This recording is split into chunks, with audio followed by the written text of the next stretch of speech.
Hey guys, what's up? This is Steve, back with another Virtual Archives episode. This time, I picked up a People magazine from August 21, 1978, and the Elvis legend 1 year later.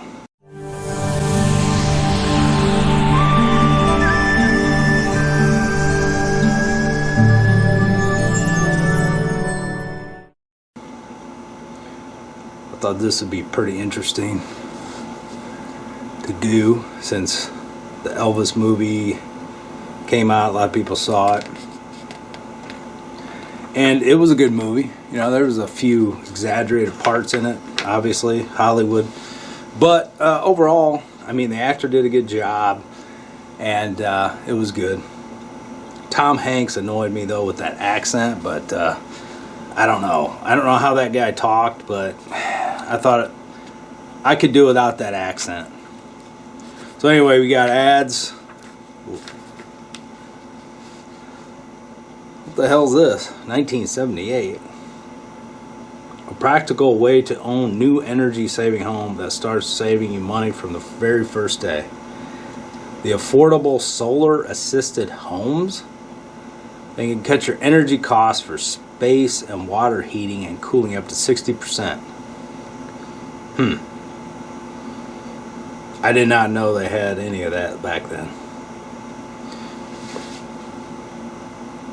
Weird.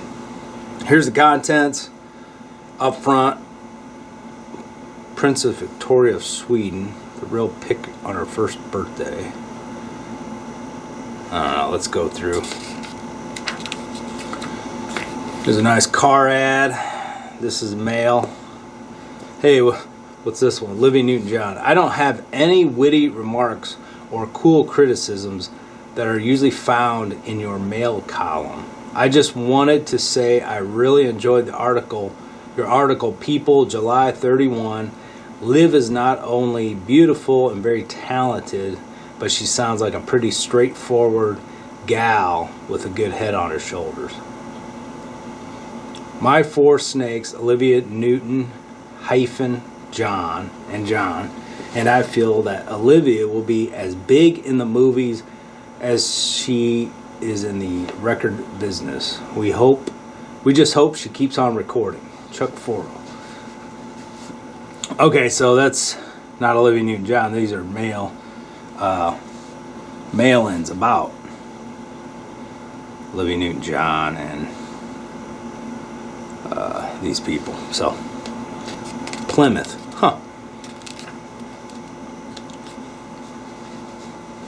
Rain Dance, car wax ad. More mail continued here. Let's keep going. I don't know if you guys can try to straighten this out. Carol Burnett duets with Edie Gorm. Oh, this is what's on the tube. Let's see here. It's an Army ad.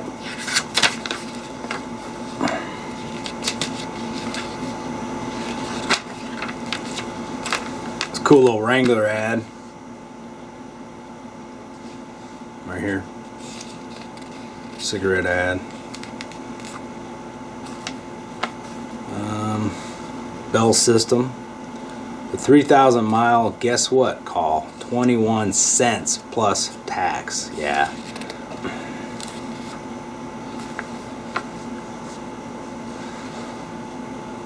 Shaving ad, vodka. What was that? Peter Sellers. Peter Sellers disguises himself as a Norwegian Chinese in Toulouse in the Revenge of the Pink Panther. Pink Panthers, man, they were funny. This one has 28 miles highway and 20 city for this $4,063 brand new car, Aspen.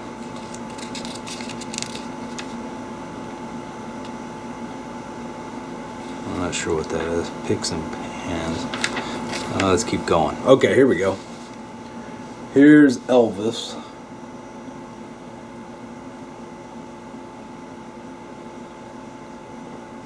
There's the grave of Elvis right here.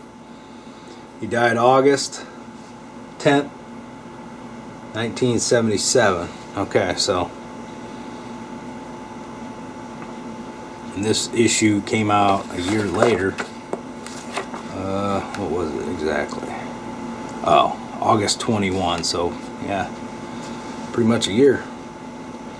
Elvis was the light that shined on everybody. A year of grief, confusion, riches. They flocked to his Memphis mansion by the thousands every day. Pilgrims shuffling down Elvis Presley Boulevard toward the charismatic relics of his life and his death a year ago. They pry the stones from the wall around Graceland. They steal bouquets from the grave. They rail against his death. Some angrily insist he is still alive and in hiding. Each morning, hundreds of fresh flowers arrive without fail. Two California girls send the same token of their grief every week, an arrangement in the shape of a broken heart. His foursome following seemed undiminished. This week, no less than 150,000 people are expected to converge on Memphis for the anniversary vigil and tribute. Did I read that right? Is that the 10th? August 10th, yeah. I can't remember exactly what it said in the movie, but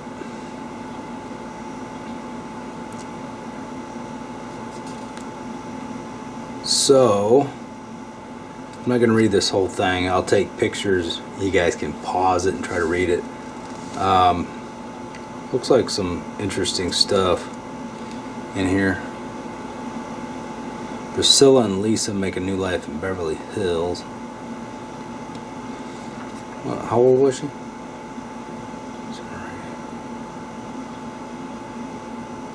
Oh, Priscilla was 31 in this. Was 31. Okay, Vernon and Colonel Parker keep the cash flowing. That was that guy they called the Colonel. That remember I said Tom Hanks had that accent. Yeah, it's supposed to be this guy here. Vester Presley. That's the. Isn't that the dad? No, Vernon Presley. Why did it say Vester? Vernon Presley is the dad. Until Lisa turns 21, the man watching over the Presley fortune is Elvis' father, Vernon, 62, named sole executor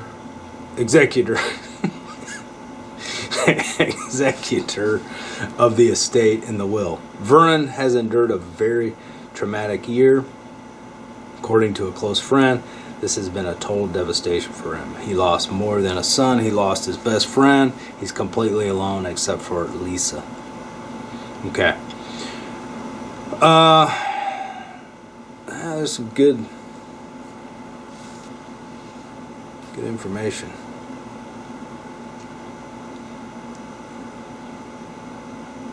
Colonial Tom Parker, the cigar-chomping, carny smart manager who masterminded Elvis' career, is keeping other cash registers ringing as well. Parker, 67, hopes to start production on a film, The Elvis Presley Years. Parker's cut, according to one source, will be $5,000 per week once work gets underway.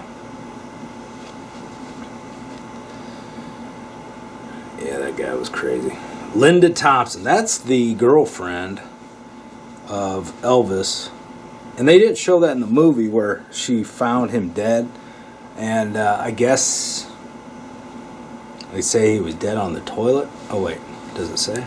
She was the last She was one of the last to speak to him before his death in an upstairs bathroom, and the memory still brings tears.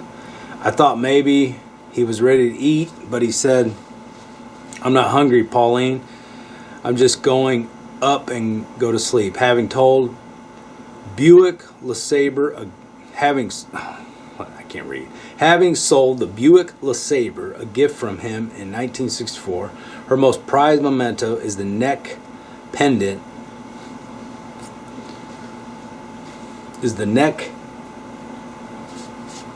Where the fuck am I?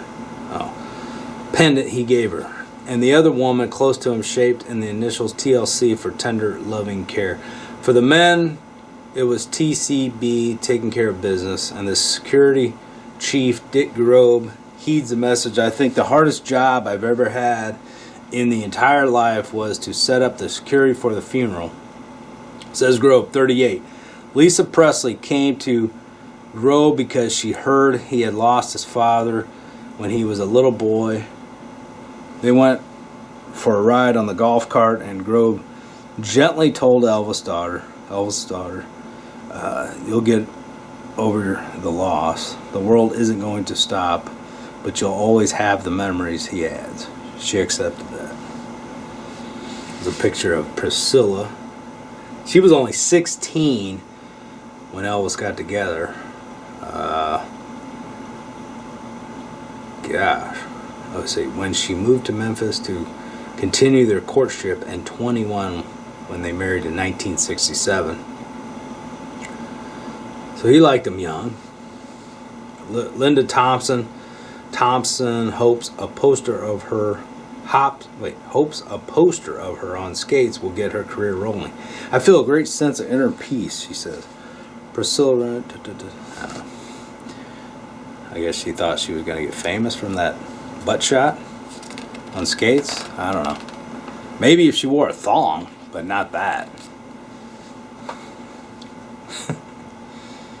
Let's see. Charlie Hodge, Presley's onstage scarf man, believes his personal experiences are what Elvis would want me to do.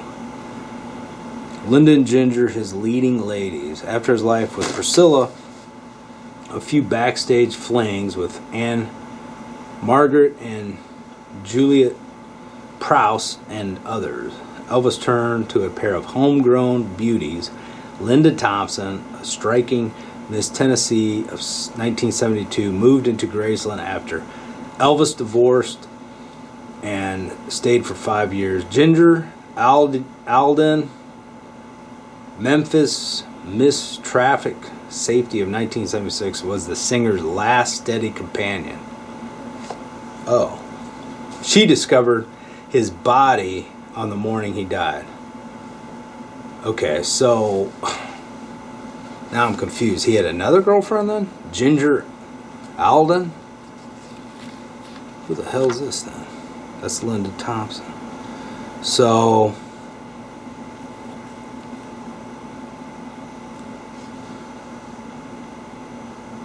Pauline Nicholson, 49, a cook and maid at Graceland for the past 15 years, has stayed to work for Grandma Minnie and Aunt Delta, but Elvis' death is still a fresh wound. If anything, she says it's harder for me now than it was at first. She was one of the last to speak to him. Okay, so she was one of the last that spoke to him.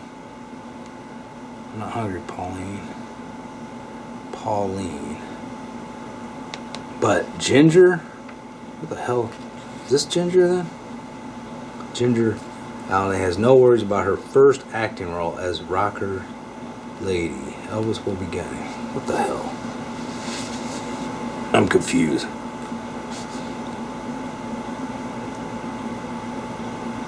Ginger was a 19-year-old Memphis beauty contestant when she was introduced to Elvis in 1976. Our first date was the next night, she recalls. We went for a ride in the Stutz, and then we flew to Las Vegas, and it was different. It was a different kind of date for me. Ginger still has the 3 cars and headlight diamond Elvis gave her, and she is rankled by those who doubt that he planned to marry her.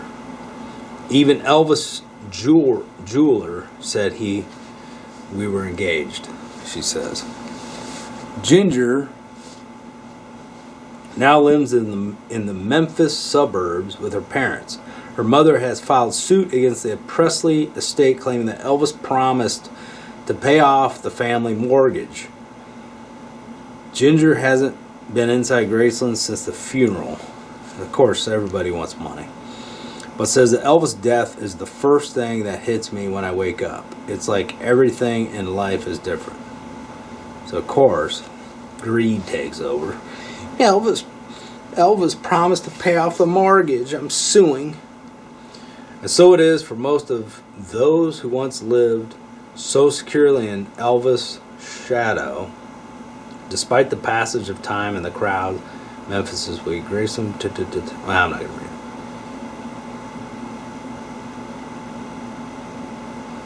it. Yeah, I'm not going to read all that, but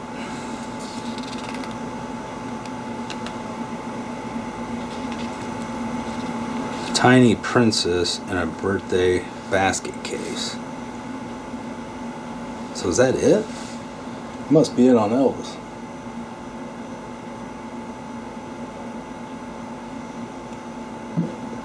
So I guess I'm confused.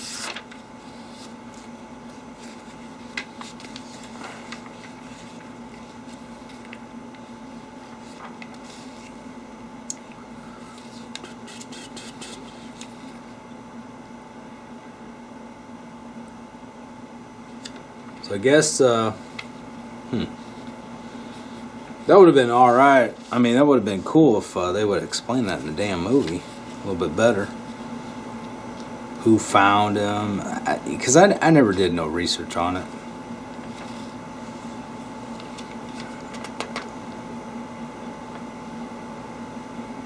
There's another movie, 1979, I want to watch, by John Carpenter, who did Halloween, one of my favorite horror movies of all time, obviously. He did an Elvis movie. However, it leads up to his comeback, and they don't show the death either. They don't go that far. But it came out in '79. I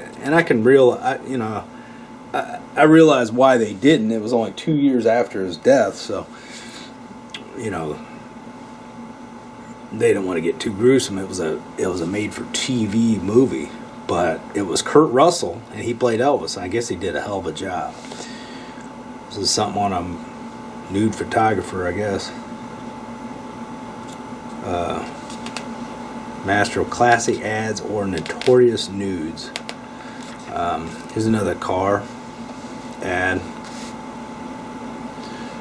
38 miles per gallon on highway, 28 in the city. I mean, these cars pretty damn efficient for back then.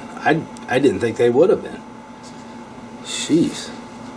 I mean, later cars that I had, I mean, they would only get like 15 a gallon. What the freak happened? They forgot how to make cars efficient on gas? I don't know. I mean, geez. Anyway, why smoke if you don't enjoy it? That's a hell of a mustache right there. That's a perfect stash. Farrah Fawcett. Cream rinse conditioner. Fabergé. Broke rich arrested a hero. That's the Charlie Walsh story after $100,000 bank error. I don't know who that is. Samsonite ad. Bio on Ned Norum. Roram. Composer, author, critic. If your low tar had... Oh, I'm not going to read that. It's a cigarette ad. Terraton? I don't know. How the Onion test shows. Scope fights bad breath and doesn't give medicine breath. Okay.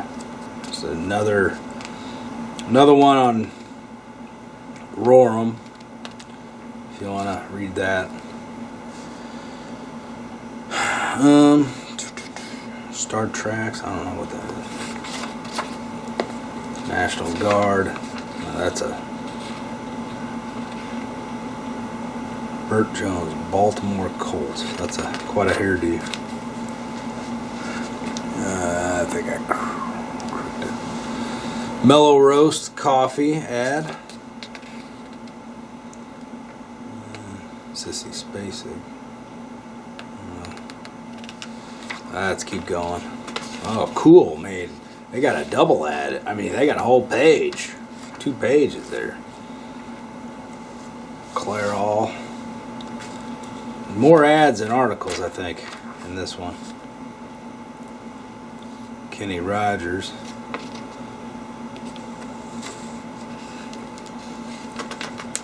Let's see here.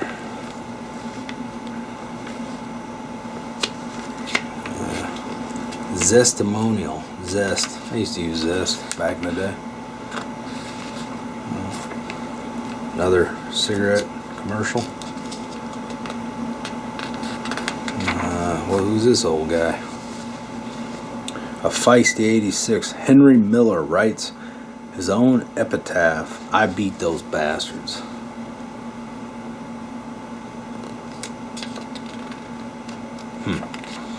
Here you go. We got something different. We got a refrigerator, a Kenmore refrigerator sale at Sears.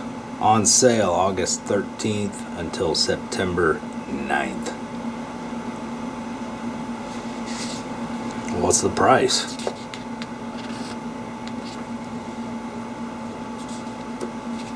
Okay.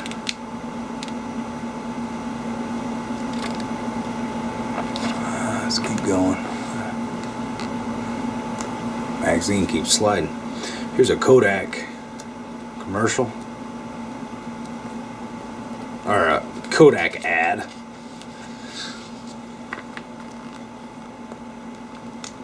With Little House Prairie guy. I love that guy. What's his name? Shit. Damn. Drawing a blank. He was in that other TV show. Dang it, it'll come to me after I'm done recording this. Jocks. Off drugs and on probation. Ex-NFL quarterback Joe Gilliam starts all over as a semi-pro. Finally, someone to fill in on the blanks. Here's blank cassettes. Chrome, you got low noise, got a whole variety of Sony blanks there. The wisp of the white smoke from the Sistine Chapel, perhaps one of these men will be Pope.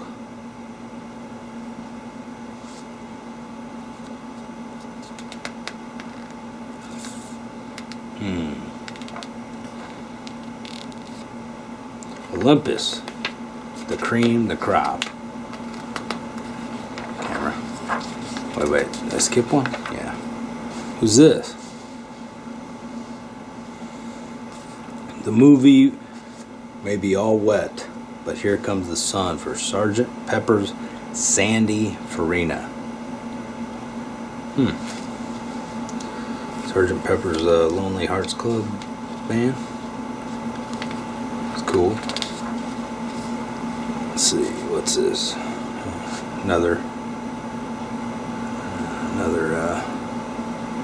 story continued. Cassette deck that plays requests. What's this? Any cassette deck can play music, but only a cassette deck with a sharp eye can play requests. What the hell's that mean?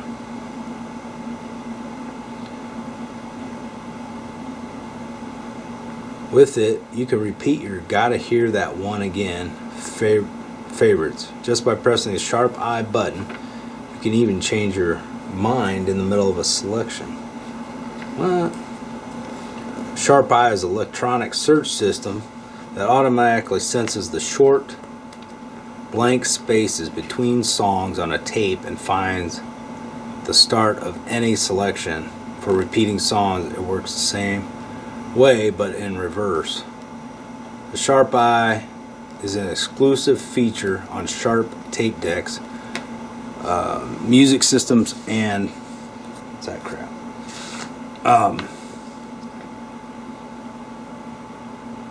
Radio cassette portables. Huh.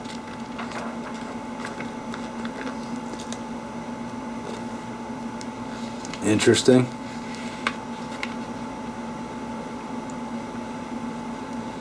Some lawyer. Another cigarette ad. Stay free. Medics. When it comes to ears, kiss, nose, share.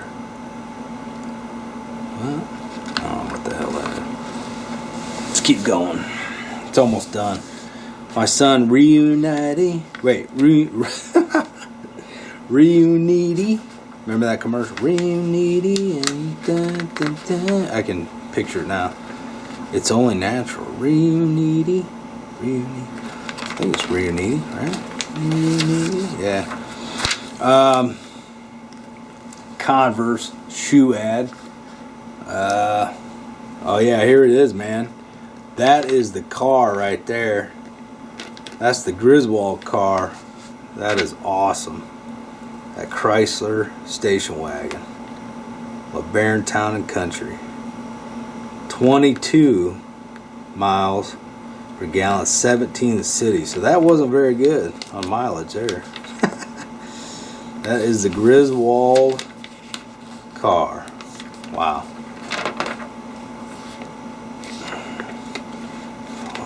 Let's see here. More ads, more ads.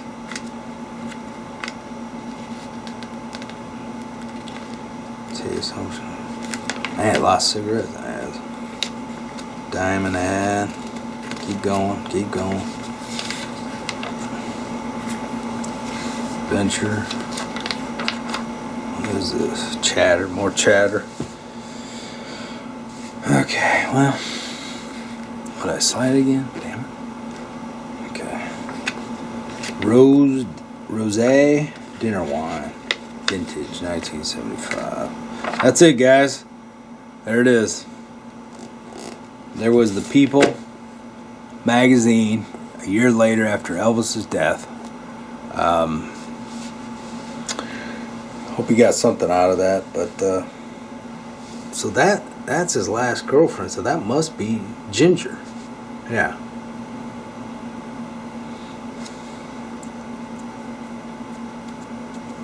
Anyway, it's pretty interesting. Not groundbreaking, but kind of confusing a little bit. But it was an interesting look at that. All right, guys. I got some more coming up.